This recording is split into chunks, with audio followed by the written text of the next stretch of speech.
Hello everyone, it's First Impressions review time, and today we're going to be looking at Broadsword, The Age of Chivalry. A simple turn-based game design. It reminds me a lot of Civilization 5, but a very dumbed down version of it. It's got plenty of options, features, it's got save functionality, albeit the save functionality is per level, not during the level, and it is graphically pleasing with some pretty unique features. So let's get straight into the game. Start off with the settings. The settings themselves are pretty good. You can turn off and on the sound, music, the battle scenarios, and the auto zoom on build. There's an array of languages, and you can set the graphics types. Now, they are useful, however, it would be good to maybe have a slider for the sound and music because it's either really loud or no music at all. Anyway, let's get into the actual gameplay. When starting each game, you start at one side of the map and the enemy starts at the other side of the map. Now there's two campaigns. There's France and England. The campaigns themselves are 5 missions long, so pretty damn short. And the actual way that you fight is relatively simple. You build your peasants. Your peasants can build farms, mines, wood chopping facilities, as well as ranges like your archers, siege weapons, etc. An array of different types of buildings that can be accomplished, and you get these and unlock further improvements via research points. You get a predetermined amount of research points after each turn. When you play the game, you have a choice to either have the Fog of War on or off. Now, if you have Fog of War on, you are just putting yourself at a disadvantage because when you skip your turn, you will see the entire enemy's movement. So the only things that you're getting a disadvantage of is knowing the location of the facilities where you can build. You can see the icons like the wood, the gold, the food. You won't be able to see where they are. That may make it a bit more challenging for you, but in my opinion it just slows down the overall gameplay. Now, the gameplay itself is solid.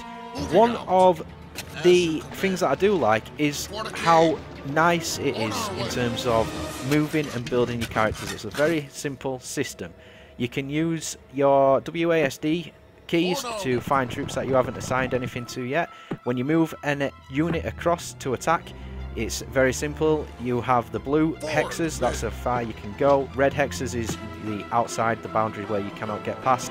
And green hexes are for when you want to merge your armies together. So if you have, for example, 2 arch troops and they've both been attacked, you can merge them together to make them a stronger unit. Now, one of the problems that I've got so far with this game is I've only played the first 3 missions and it's been pretty much the exact same map, just a different starting point. That is a bit of a letdown. I would have preferred the maps to be a bit more auto-generated, so to speak, and the maps themselves are pretty small as well. And what I found out as well is the way that it's managed in terms of your resources.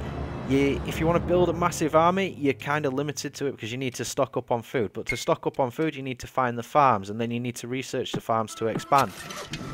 That bit's fine. However, the troop costs themselves, so like if you wanted to hire a knight, that's free food, and you only get 1 food for every farm, and you can have 6 farms in total, so you're limited in terms of your army costs, especially if you've got your peasants all over the place as well, because they're only 1 food as well.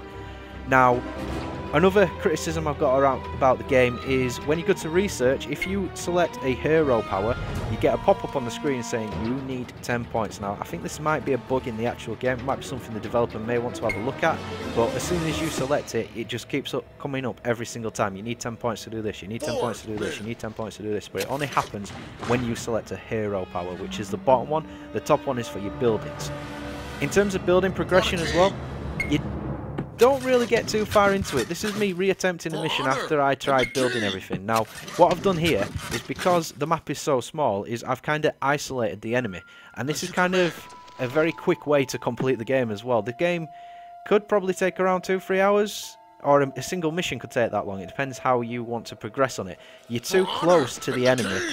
So by being too close to the enemy, you have the ability to kill off their peasants. Now, the peasants are what they need to build up their armies. If they don't have any peasants, they're stuck with what they've got. So as you can see, what I'm doing here is, I suppose you could say it's a strategic attack, is I'm just making sure that the peasants cannot get anywhere, and the actual defenders, the enemy, isn't too intelligent either. As you can see, he's not really sending his forces to defend his peasants. Yes, my lord. And it's basically game over for them. They can't do anything. They've got nothing built, and all I'm doing is taking over their area and just killing their peasants when they build them. You can only build 1 peasant a day, so the troop costs, it's what, 5 gold, and as you can see, they can't really do anything, so the enemy's already lost.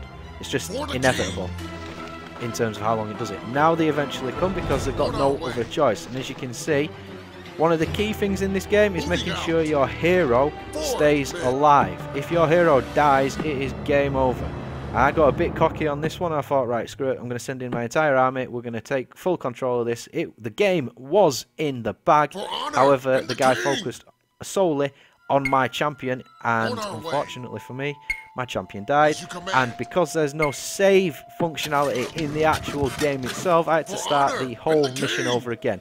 Very frustrating, that. The fact that it only saves after you've completed the mission, so you can go back and repeat a mission. That's fine, but we need another feature in there where you can pre-save in the actual game itself. You can undo your moves and stuff like that, so there's functionality built in there. All you want to do is save before you continue on. It seems like a simple feature.